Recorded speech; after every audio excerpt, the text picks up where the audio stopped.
ኢኮኖሚው ዓለም ጀርመን የካቲት 15 ምርጫ ለማካሄድ ወስናለች። ከዚያ በፊት ግን በመጪው ታህሳስ 7 በስልጣን ላይ የሚገኘው መንግስት በሀገሪቱ ምክር ቤት የመተማመኛ ድምፅ ይሰጥበታል። ምርጫ ቢካሄድ ክርስቲያን ሜርዝ የሚመሩት የክርስቲያን ዴሞክራቶች ህብረት ወይም ሴዴኡ ከ30 በመቶ በላይ ድምፅ ሊያገኝ እንደሚችል በሀገሪቱ የተካሄዱ የህዝብ አስተያየት መጠይቆች ያሳያሉ። ቀኝ አክራሪው አማራጭ ለጀርመን በሁለተኛ ደረጃ ላይ ይገኛል። ጀርመን ምርጫ ለማካሄድ ውሳኔ ላይ ከመድረሷ በፊት ሶስቱ ተጣማሪዎች ማለትም ሶሻል ዴሞክራቶች፣ ነፃ ዴሞክራቶች እና አረንጓዴዎቹ ባለፈው ሳምንት ረቡዕ ለአስቸኳይ ስብሰባ ተገናኝተው ነበር። ስብሰባው ለ2 ሰዓታት ብቻ የዘለቀ ነው። የፋይናንስ ሚኒስትር የነበሩት ክርስቲያን ሊንድነር ከታቀደለት ጊዜ አስቀድሞ ምርጫ እንዲካሄድ ምክረ ሀሳብ አቀረቡ። መርሃዊ መንግስት ኦላፍ ሾልስ አልተቀበሉም። እንዲያውም የፋይናንስ ሚኒስትራቸውን ከስልጣን አባረሩ። ሾልስ ከጋዜጠኞች ፊት ቀርበው የሀገሪቱ ፕሬዝደንት ፍራንክ ቫልተር ሽታይንማየር የፋይናንስ ሚኒስትሩን እንዲያሰናብቱ መጠየቃቸውን ይፋ አደረጉ። በጣም ብዙ ጊዜ አስፈላጊ የሆነ ስምምነት በአደባባይ በተፈጠሩ አለመግባባቶችና ርዕዮተ ዓለማዊ ጥያቄዎች ተውጦ ቀርቷል። በተደጋጋሚ ፌዴራል ሚኒስትር ሊንድነር አግባብነት በሌለው አኳኋን ሕግጋት አግደዋል። ብዙ ጊዜ ከፌዴራል መንግስቱ ይልቅ የራሳቸውን ፓርቲ ፍላጎትና ጥቅም በሚያስከብሩ ጥቃቅን ስልቶች ተጠምደዋል። በተደጋጋሚ በእሳቸው ላይ የነበረኝን እምነት ሰብረውታልም። በረጅም ድርድር ከደረስንበት የበጀት ስምምነት ጭምር ራሳቸውን አግልለዋል። ለቀጣይ ትብብር የሚሆን የእምነት መሰረት በመካከላችን የለም።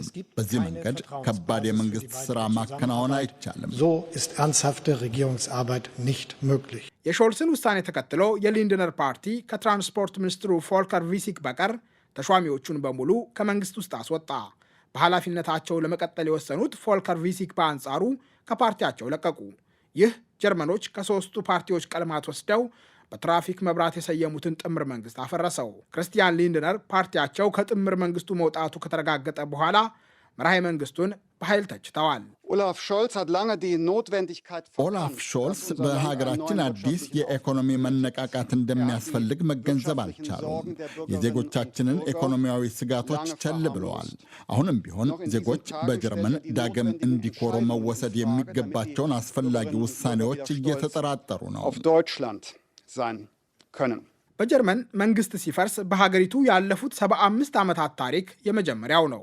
ሾልስ የሚመሩት ጥምር መንግስት ከመነሻው ስኬታማና በህዝብ ዘንድ ተቀባይነት የነበረው ቢሆንም ፓርቲዎቹ በሚያቀነቅኑት ርዕዮተ ዓለም አንዱ ከሌላው የራቁ በመሆናቸው በመካከላቸው ልዩነት ነበራቸው። ጥምር መንግስቱን የነቀነቀ የመጀመሪያው ጥያቄ የተነሳው የኦላፍ ሾልስ መንግስት ያልተጠቀመበትን ለኮቪድ-19 ወረርሽኝ ኢኮኖሚያዊ ጫና ማገገሚያ የተመደበ 60 ቢሊዮን ዩሮ ኢንዱስትሪዎችን ለማዘመንና የከባቢ አየር ለውጥን ለመቋቋም ጥቅም ላይ ለማዋል የያዘውን እቅድ የሀገሪቱ ህገ መንግስታዊ ፍርድ ቤት ባገደበት ወቅት ነው። የፍርድ ቤቱ ውሳኔ ከጥምር መንግስቱ በጀት 60 ቢሊዮን ዩሮ አጎደለ። ከዚያ በኋላ ሶስቱ ፓርቲዎች መስማማት አልሆነላቸውም። በዱስልዶርፍ ዩኒቨርሲቲ የፖለቲካ ሳይንስ ፕሮፌሰር የሆኑት ሽቴፋን ማርሻልን የመሳሰሉ ባለሙያዎች በፓርቲዎቹ መካከል ያለው ልዩነት እየሰፋ ሲሄድ ጥምር መንግስቱ መፍረሱ እንደማይቀር ተገንዝበው ነበር። የጀርመን ጥምር መንግስት መጨረሻ የሚያስደንቅ ባይሆንም የፈረሰበት ጊዜ ግን አስገራሚ ነው። ምክንያቱም ባለፉት 2 ወራት በሶስቱ ተጣማሪ ፓርቲዎች መካከል ብዙ አለመግባባቶች፣ ውዝግቦች እና ግጭቶች ነበሩ። ስለዚህ የሚፈርስበትን ጊዜ ስንጠብቅ ነበረ። በመካከላቸው ከቁጥጥር ውጭ የሆነ ልዩነት ነበር። ሶስቱ ተጣማሪ ፓርቲዎች በሚከተሉት ርዕዮተ ዓለም ምክንያት መሰረታዊ ልዩነት ያላቸው ናቸው። የመሃል ግራ ርዕዮተ ዓለም የሚያቀነቅኑት ሶሻል ዴሞክራቶችና አረንጓዴዎቹ ለማህበራዊ ፖሊሲና ለከባቢ ጥበቃ ከፍ ያለ ገንዘብ የሚያስፈልገው ጠንካራ መንግስት እንዲኖር ይሻሉ። በነፃ ገበያ የሚያምኑት ነፃ ዴሞክራቶች በአንጻሩ አቋማቸው ተቃራኒ ነው። ፓርቲው መንግስት በልዩ ሁኔታ ብቻ በገበያው ጣልቃ የሚገባና ጥብቅ የፊስካል ፖሊሲ የሚከተል ሊሆን ይገባል የሚል አቋም አለው። በምረጡኝ ዘመቻ ወቅት የሀገሪቱን በጀት ለማመጣጠንና በጀርመን ህገ መንግስት የተደነገገውን የብድር ገደብ ለማክበር ቃል ገብቶ ነበር። ጀርመን በምትመራበት መሰረታዊ ህግ ከአጠቃላይ ሀገራዊ ምርት ወይም ጂዲፒ ከ0.35 በመቶ በላይ እንዳትበደር ገደብ ተጥሎባታል። ባለፈው ዓመት የጀርመን አጠቃላይ ሀገራዊ ምርት ወይም ጂዲፒ 4.128 ትሪሊዮን ዩሮ ነበር። በዚህ መሰረት ጀርመን መበደር የሚፈቀድላት 14.4 ቢሊዮን ዩሮ ገደማ ነው። ገደቡ ስራ ላይ የዋለው የሀገሪቱን ዕዳ የመቆጣጠር ፍላጎት የነበራቸው መራሄተ መንግስት አንጌላ ሜርክል ስልጣን ላይ ሳሉ ነው። ገደቡ የዓለም የፋይናንስ ቀውስ በተከሰተበት ወቅት በከፍተኛ መጠን የጨመረውን የጀርመን የዕዳ ጫና ለመቀነስ አገልግሏል። ይሁንና ከመንግስት ቁጥጥር ውጭ የሆነና በሀገሪቱ የፋይናንስ አቅም ላይ ከፍተኛ ጉዳት የሚያስከትል ተፈጥሯዊ አደጋ ሲያጋጥም ወይም ያልተለመደ አስቸኳይ ጉዳይ ሲኖር የተጣለው ገደብ ሊነሳ እንደሚችል የጀርመን መሰረታዊ ሕግ ይፈቅዳል። ከዚህ ቀደም የኮቪድ-19 ወረርሽኝ በተከሰተበት ወቅትና የዩክሬን ጦርነት ሲቀሰቀስ ይህ ገደብ ተነስቶ ያውቃል። የጀርመን መሰረተ ልማት አንገብጋቢ ጥገና ይሻል የሚል አቋም ያላቸው ገደቡ በድጋሚ እንዲነሳ ወይም ፈጽሞ እንዲሰረዝ ይፈልጋሉ። መከራከሪያቸው ገደቡ ቢነሳ ጠቃሚ በሆኑ ስልታዊ ዘርፎች የሚደረግ መዋለ ንዋይ ኢኮኖሚያዊ እድገት ያበረታታል የሚል ነው። ሌሎች ጀርመን የምትከተለው ጥብቅ የፊስካል ፖሊሲ ለሀገሪቱ የረዥም ጊዜ ተአማኒነትና የገበያ እምነት ቁልፍ ነው በሚል ገደቡ እንዳይነሳ ይከራከራሉ። በዚህ መንገድ ጀርመን ስትበደር ባንኮች የሚያስከፍሉት ወለድ ዝቅተኛ ሆኖ እንዲቆይ ያደርጋል። የገደቡ ደጋፊዎች እንደሚሉት የመንግስት ካዝና የሚገጥሙትን ስጋቶች በመቀነስ የግል መዋለ ንዋይን ያበረታታል።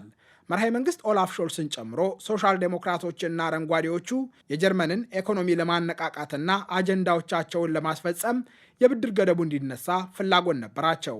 የፋይናንስ ሚኒስትሩ በቀጥታ በህገ መንግስቱ የተካተተውን የዕዳ ገደብ የማንሳት ስልጣን የላቸውም። ስልጣኑ ቡንደስታግ ተብሎ ለሚጠራው የጀርመን የታችኛው ምክር ቤት የተሰጠ ነው። ሊንድነር እንደ ፋይናንስ ሚኒስትርነታቸው የነበራቸው ኃላፊነት የሀገሪቱን የበጀት ረቂቅ በምክር ቤቱ ድምፅ እንዲሰጥበት ማቅረብ ነበር። ክርስቲያን ሊንድነር ግን ፈቃደኛ አልነበሩም። ጥምር መንግስቱ ከፈረሰ በኋላ ባወጡት መግለጫ መራሄ መንግስቱ በስተመጨረሻ የፌዴራል መንግስት የተጣለበትን የብድር ገደብ እንዳነሳ ጠይቀውኛል። ቢሮ ስረከብ ከፈጸምኩት ቃለ መሐላ ስለሚቃረን በዚህ መስማማት አልቻልኩም ሲሉ ከሰዋል። የብድር ገደቡን የማንሳትና ያለማንሳት ጉዳይ ግን ሊንድነር እንዳሉት በቃለ መሐላቸው የተካተተ አልነበረም። በሙኒክ ፌዴራላዊ ዩኒቨርሲቲ የፖለቲካ ሳይንስ ፕሮፌሰሯ ያዝሚን ሬድል በፓርቲዎቹ መካከል የተፈጠረው ልዩነት መሰረታዊ እንደሆነ ይናገራሉ። ሶስቱ ተጣማሪዎች በተለያዩ አንኳር የፖለቲካ ጉዳዮች በጣም ይለያያሉ። በኢኮኖሚ ረገድ ሊበራል ፓርቲና ሶሻል ዲሞክራቶች አንዳቸው ከሌላው በጣም የተራራቁ ናቸው። ይሄ ደግሞ እንዴት ገንዘብ መውጣት አለበት፣ ለማን እንስጥ፣ በየትኛው ዘርፍ ወጪ እንቆጥብ በሚሉ ጉዳዮች ላይ በእርግጠኝነት ችግር ይፈጥራል። የጥምረቱ አባል የሆኑት የሁለቱ ፓርቲዎች ከፍተኛ ችግር ይህ ነው። ከዚህ በተጨማሪ የሶስት ፓርቲዎች ጥምር መንግስት ኖሮን አያውቅም። ዳግም መመረጥና በሚቀጥለው ዓመት ጥሩ ድምፅ ማግኘት በሚፈልጉ ሶስት አጋሮች መካከል ስምምነት መፍጠር ሁልጊዜም ከባድ ነው። በተሰናባቹ ክርስቲያን ሊንድነር ምትክ ዮርግ ኩኪስ የጀርመን የፋይናንስ ሚኒስትር ሆነው ተሾመዋል። አዲሱ ተሿሚ የ2025 የጀርመን ፌዴራል መንግስት በጀት አጠቃላይ ምርጫ ከመካሄዱ በፊት እንደማይጸድቅ ተናግረዋል። ለ2025 ጊዜያዊ በጀት እንደሚዘጋጅ የገለጹት ዮርግ ኩኪስ መንግስት ሁሉንም አስፈላጊ ወጪዎች እንደሚያወጣና ቃል ኪዳኖቹን እንደሚፈጽም ቢናገሩም አዳዲስ እቅዶች ግን እንደሚዘገዩ አስታውቀዋል። የፖለቲካ ፕሮፌሰሩ ስቴፋን ማርሻል ግን መንግስት የገጠመው ቀውስ ተጽዕኖ በጀርመን ዓለም አቀፍ ሚና ላይ ጭምር ተጽዕኖ እንደሚያሳድር ይናገራሉ። በአውሮፓ ህብረትና በሰሜን ቃል ኪዳን ድርጅት የሚገኙ የጀርመን አጋሮች ከጀርመን በሚቀጥሉት ወራት ብዙ መጠበቅ የለባቸውም። ቢያንስ የዩክሬንን በመሳሰሉ የተወሰኑ ፖሊሲ ጉዳዮች ላይ ግንባር ቀደም ሚና ይኖራታል ብለን አንጠብቅም። ነገር ግን ለዩክሬን የምታደርገውን ድጋፍ ጀርመን ትቀጥላለች ብለን እንጠብቃለን። ይህ ሁሉም የሚስማማበት ነው። ስለዚህ ለእነዚህ አጋርነቶች ከምናደርጋቸው ድጋፎች እናፈገፍጋለን ተብሎ አይጠበቅም። የጀርመን መንግስት ቀውስ ውስጥ የተዘፈቀው በአሜሪካ ዶናልድ ትራምፕ ተፎካካሪያቸው ካማላ ሃሪስን አሸንፈው ወደ ዋይት ሀውስ መመለሳቸው በተረጋገጠበት ሳምንት ነው። ትራምፕ በምረጡኝ ዘመቻቸው አሜሪካ ከውጭ በምትሸምታቸው ሸቀጦች ላይ ከ10 እስከ 20 በመቶ ታሪፍ ሊጥሉ እንደሚችሉ አስታውቀዋል። ይህ የጀርመን አምራቾችን በእጅጉ የሚያሳስብ ነው።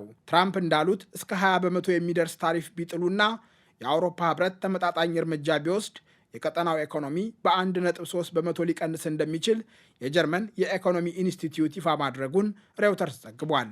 አድማጮች፣ የዛሬው መሰናዶ ተጠናቀቀ። እሸቴ በቀለ ነኝ። ጤና ይስጥልኝ።